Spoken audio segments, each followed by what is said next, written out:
light. Okay, great. A beautiful woman talking about a hot topic, and now I come in. Okay, good. We'll go.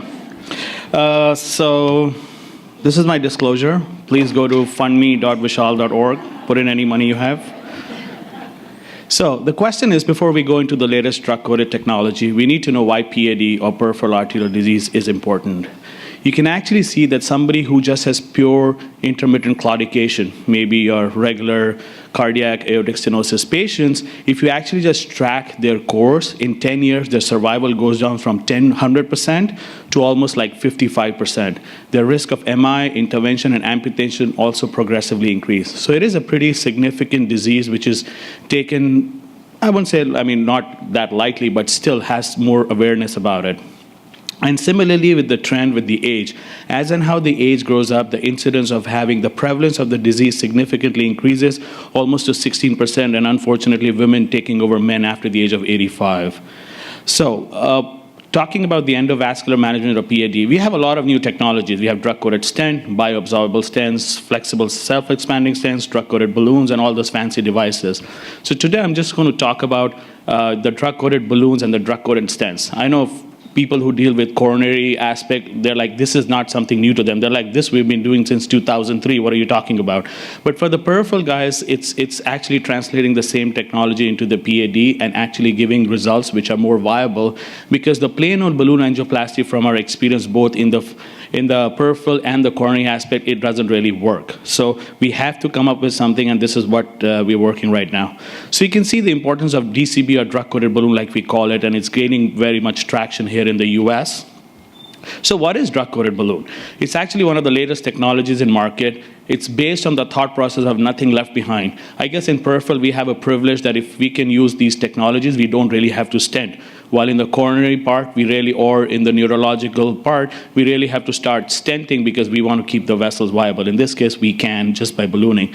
So what basically happens is it's a balloon which is coated with a medication or drug, in this case, paclitaxel, because that's why we're back to generation 1, and it's just delivered to the size. We inflate the balloon up. The balloon coats the drug on the wall. We put it up for like 3 minutes, let the drug diffuse because it has hydrophobic, lipophilic properties, and then it acts on the local area by its anti-mitotic effect, and then helps with decreasing stenosis and other pathological process. So essentially what we're using right now is an anti-proliferative drug called the paclitaxel. It's a natural substance. I know it's cytotoxic, but it's still a natural substance. It does not dissolve in water. That's why it's hydrophobic, and it's lipophilic, so it attaches to the tissue very well. So we at Mount Sinai Heart were actually the first one to use the DCB in the US. We actually did it on a Saturday when nobody was here. So, we sneaked in, and we were the smart ones to do it as the first one. So it worked great. We have had great experience with it. We've done so many trials, and so we are the leaders in our peripheral stuff. Unfortunately, or fortunately, our European partners are way ahead of us. They already have 12 drug-coated stent balloons approved. We just have 2 right now. The third one is in the pipeline, but again, FDA takes its nice own course to get things approved. But this is essentially what it is. And the common factor you really look at is everybody's focusing at paclitaxel. Now you can talk about everolimus, sirolimus technology, but paclitaxel is more. Those are all this is cytotoxics, but those are all static, meaning this destroys all the anti-inflammatory, while that just decreases the occurrence incidence. Of course, you have different excipients and different drug concentration, but essentially the concept is all the same. So like I said, different drug doses varying from 2 to 3.5 microns per millimeter square, different drug formulation, surface energy, coating methods, and all that stuff. So this is just talking about the US. So if you look at the US, the mainly 3 trials, which I'll give you a little highlight about why and how we reached this stage by talking about them, is the Illuminate trial, the Levant trial, and the Impact SFA. And you can actually see their percentage use. The primary patency is 90% by most of the drugs. So it's not a class effect, unfortunately, and we're still working our technology to see why one set of balloon works while the other doesn't, even though we're using the same, essentially, medication, maybe a different dosage. But if you look at it, it just gives you a rough idea that just by using drug-coated balloon, our primary patency, meaning the vessel remaining open in the first year, is almost 90%, which is great, because we know if you do balloon angioplasty in coronaries, you will see 50% restenosis in less than 1 month. So this is a great incentive for us, and that's why this technology really works. So I'm just going to quickly go over. This was the first ever trial done, which is a Thunder trial. It's been 5 years since the data is published. It seems small, but it is one of the longest running balloon-coated trials. And you can see their goal was just to check how the balloon works. I mean, of course, they wanted to look at the patient safety, amputation, all that stuff, but they just wanted to see how the balloon works in the lesion. So what they looked was just 6-month late lumen loss, meaning that once you inflate the balloon up, after 6 months, how much does it come back down, or what percentage it actually decreases in size, or you're losing the lumen. So that's what the late lumen loss was. And other lesions, other endpoints were target lesion revascularization, meaning you have to go back in and try to fix the problem again of what you already did. So you can actually see that in the blue line, the drug-coated balloons work much better than the red line, which is just plain old balloon angioplasty. And same thing, the control arm, which was the plain balloon, you can see the target lesion revascularization in the first 100 days was actually much higher as compared to the paclitaxel-coated balloon, which was just very minimal. So this is one of the essential trials that actually kicked into the market and got the approval of the Medtronic Impact Admiral balloon. So it was done in both in US and Europe. A bigger trial, I would say. I mean, not a huge trial like we're used to, but a big trial consisting about approximately 331 patients randomized into 2 arms. And this where we looked at, again, the primary patency, which we talked about, the target lesion revascularization, and the freedom from device death or amputations. Because, of course, everybody wants to know, I understand from an interventional perspective, you want to make sure the patient doesn't come back, get intervention, all that stuff. But from you guys' perspective, you want to know how is the patient doing clinically? Whatever I did it clinically transform and it helped the patient, meaning patient safety? Did it reduce the amputation? Did it improve the symptoms and all that stuff? So we included pretty much significant patients, mainly the femoral artery, which we're talking about, and the popliteal. And this is, you can look, I mean, the lesion lengths were not long enough. They were just 9 centimeters, but they were like 26% of the patients had total occlusion. A lot of calcification, which you see in a lot of diabetic and renal patients, approximately 60%. So here you can see, look at the great result. At the end of this is a 2-year data now. So at the end of 2 years, they have a 78.9, almost 80% patency just by drug-coated balloon. While if you do balloon angioplasty, half of them are already down to less than 50%. So there was a statistically significant difference. And actually, this difference is still maintained. You can see the absolute risk reduction of 24.4%. So it was at 3 years, it's still 70%. The vessels are open, they are patent, as compared to 45%. So great technology. You go in, put a balloon in, looks great. For 3 years, you're doing fine. So no stent needed and no other fancy stuff needed as well. And this is what we call as clinically driven target lesion revascularization, meaning that the patient comes back into your office with symptoms, and then you can do your ultrasound, CTA, MRA, and then you find that the lesion is significant, you go back in. Because I'm sure from coronary studies, you know that if you start doing IVUSs and all, we will find spots and areas of lesion which are significant, but are not clinically significant. So that's why we want all our studies to be clinically driven interventions. So again, you can see at the end of 3 years, the patient who actually went back to the cath lab was less than 15%. 85% of them were doing great, never had to go back. So they were free from lesion revascularization as compared to 70%, which is again a 14% absolute difference.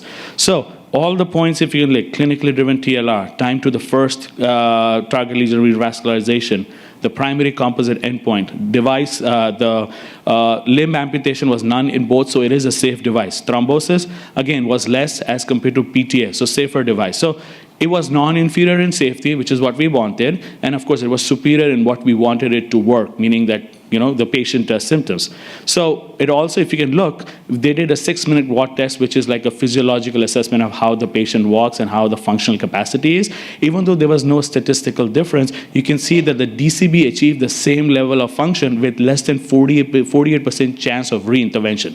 Because most of the times it's patient unhappiness, the increased cost of care, and the hospital and the whole healthcare system more money. So we want to save money and we want to make the patient happy. So what better than this?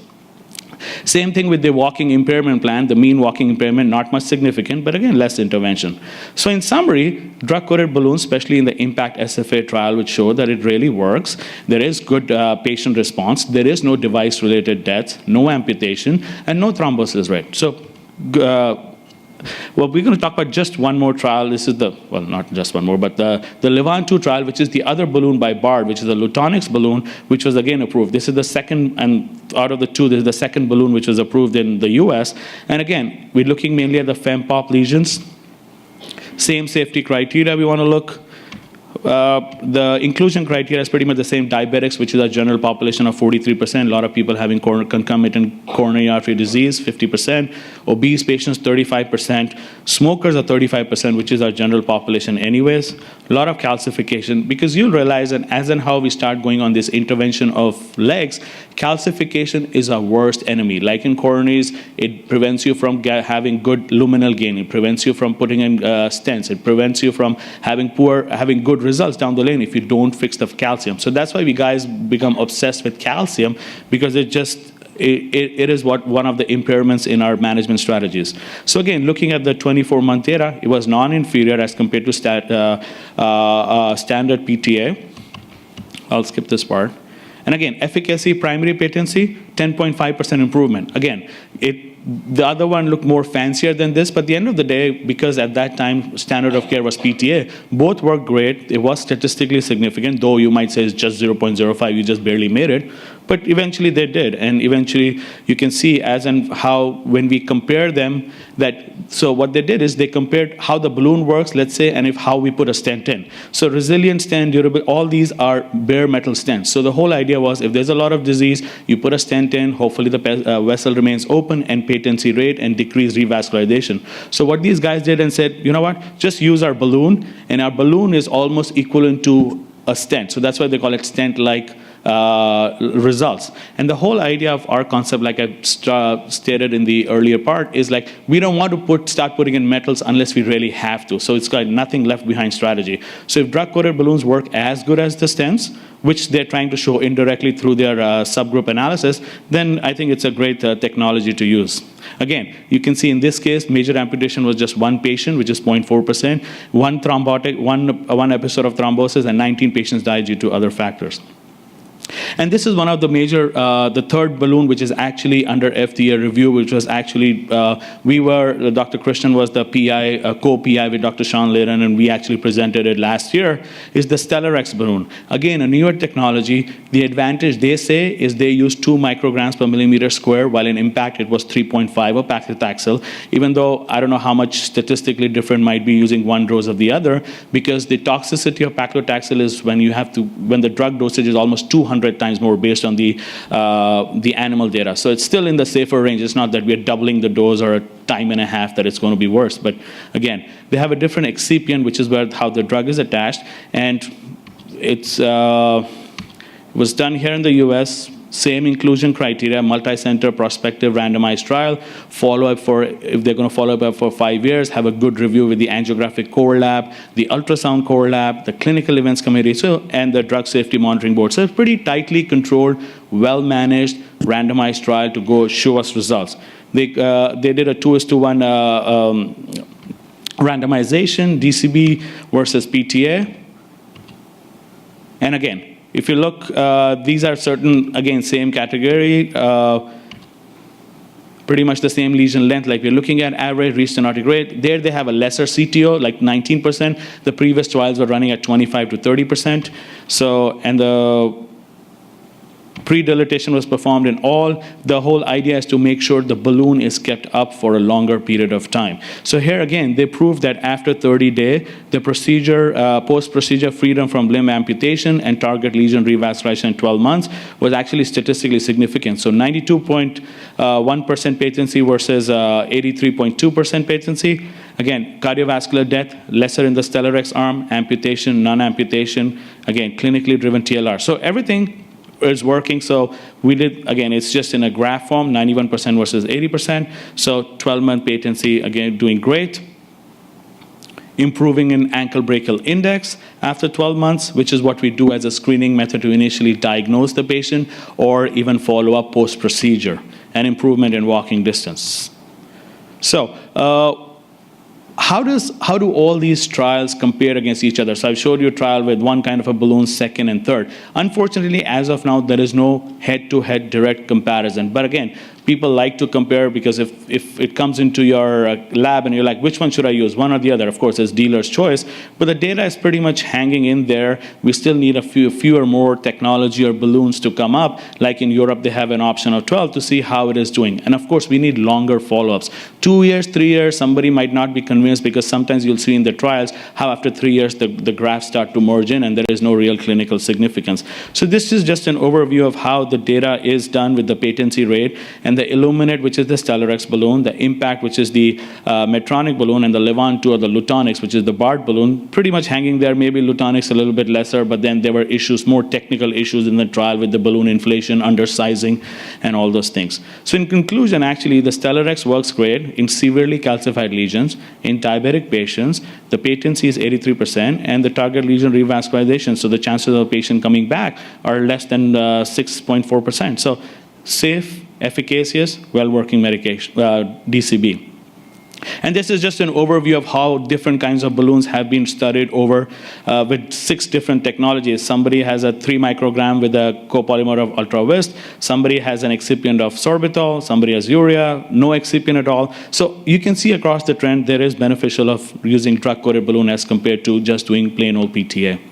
So let's talk about stenting part. So I'm going to give you a quick overview of stents. I mean, I know it's, like I said, I unfortunately compare everything coronary because I'm an interventional cardiologist, but using a drug-coated stent in coronaries is like a given. It's like a no-brainer. That's what you're born with. But using that in the periphery is something new that came up. And this is the only stent which is actually approved in the US market, is the Silver PTX. So it is a self-expanding nitinol stent. So the good thing is it expands very well, has a little bit of weaker radial strength, but it's a great conforming stent. And again, it uses the same paclitaxel in a 3 microgram, but no polymer binding. So how in coronaries you have a polymer, and that's what's known to cause thrombosis. In this case, there is no polymer attached to the stent, so it's directly drug and the stent itself. And again, it was based on the Silver PTX trial, and you can see after 5 years, the primary patency is 72%, which is phenomenal as compared to just doing a bare metal stent. Forget about the PTA. We've already passed the PTA line. Now we're comparing provisional bare metal stenting versus the Silver PTX. So it worked great. And so, the same thing is the target lesion revascularization, which I keep emphasizing upon, because you'll realize as and how we go down the stream, it'll be all cost-benefit analysis. Everything the FDA, of course, we have to have a clinical significance of what we are approving, but at the end of the day, they have to figure out whatever we are doing, is it worth or can we afford it? So these all factors will start playing in more, and you'll start hearing more of these down the lane, because that's why the hospital decisions, and Beth will come and say, why are you using this and why do you do that? Why can't we use this? Where's the data? So that's where I have to convince her that I need the money and I need to do this. So, you just have to keep these people happy too.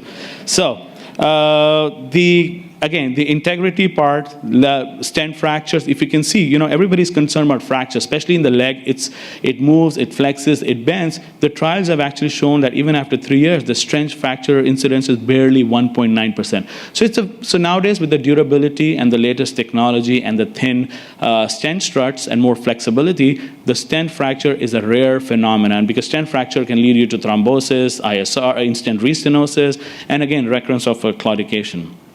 And just to finish off, these are a few more technologies, drug-coated technology, which is coming down the lane. So this is an aspirate stent, which is a bioabsorbable but drug-coated stent. So it has a bioabsorbable scaffold, it has a bioabsorbable coating, but this one has an everolimus drug. All were paclitaxel, so they're treading toward the everolimus, and then of course it's delivered through a balloon as well. So this is again a newer technology which is coming in based on the aspirate trial, which was actually done, and they followed it up for 3 years. And I'm just going to show you a result. It was a single-arm trial, so you can see the event-free survival at almost 1,100 days is still 80, or which is through 3 years, is still 88.1%. So the stent does its great job. Clinical results are again great. No real death, no significant amputation. Bypass surgery is 0%. The lesion revascularization is 13%. And the thrombosis, which nowadays I'm sure after the Absorb trial, everybody's concerned about is bioabsorbable and thrombosis and what's going to happen, is 3.4%. I know it sounds higher, but in the peripheral, it's still right now, it's a decent result. So 3 years, again, improvement in walking. Target lesion revascularization is acceptable. Only one guy had thrombosis. I know it's just 29, but it's still a work in progress. And just to end with, I have just 25 seconds. So this is an Illuvia stent, which is a drug-coated stent, but now this has a polymer on it. So I'm just probably playing a permutation combination like a jiggle. The first one was just drug-coated balloons. Then we had a drug-coated stent, which has a drug and a stent, but no polymer. The third one was a drug, a bioabsorbable drug, a bioabsorbable scaffold, and a bioabsorbable stent. And the fourth one is a drug stent, but it has a polymer attached to it. So this is another technology. So the whole idea of this stent is constant, slow release of the polymer to the vessel walls instead of having just pushing in your drug into the balloon for 3 minutes and getting out and hoping everything is going to work. This slowly eludes in like how the coronary does, and it's based on so this is again approved in Europe, and you can see after 2 years, the composite adverse events were just 7.5% with only 4 patients having revascularization. So I'll just finish with that. So this is my final slide, which says that if you compare across the board, so this is your Supera stent, which is the flexible stent. This is the Zilver.